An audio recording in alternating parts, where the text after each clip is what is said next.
General Sharif is at the height of his popularity, and there was a suggestion he may have wanted to stay on after his 3-year tenure came to an end, but decided instead it's time to go. When he first took command of the country's military, Pakistan was facing threats from various groups including the Pakistani Taliban, Al-Qaeda and the Haqqani network, who were trying to gain a foothold in tribal regions along the Afghan border.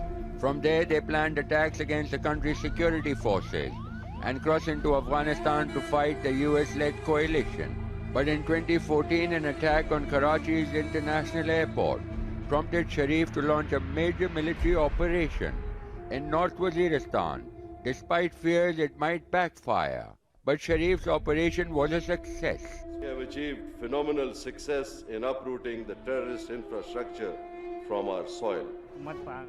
This area was a no-go area and was ruled by different Taliban groups for years. But thanks to General Raheel, who launched a military operation against them and blessed us with peace. The military also restored calm to Pakistan's financial hub in the port city of Karachi after a crackdown against criminal elements, including armed supporters of major political parties. The legacy is going to be one of excellence and one that is defined by purely Zarb-e-Azm and the Karachi operation. That the nation was having a suicide bombing or an explosion every 2 weeks, if not every week. Today, it is once in 2, 3, 4, 5 months. Sharif never saw eye to eye with the civilian government, which was suspicious of his popularity, so his decision to hand over power has come as a relief. One of General Raheel Sharif's achievements include the restoration of peace and security in Pakistan's tribal areas along the Afghan border. Sharif comes from a family of war heroes.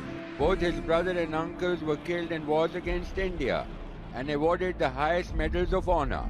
Perhaps because of the family's legacy, unlike previous military dictators, he did not attempt a coup. Instead, a smooth transfer to the new military chief, Lieutenant General Qamar Bajwa, is being welcomed by both Sharif's supporters and his opponents. Until recently, Bajwa commanded the 10th Corps, which is in charge of the volatile frontier in the disputed region of Kashmir.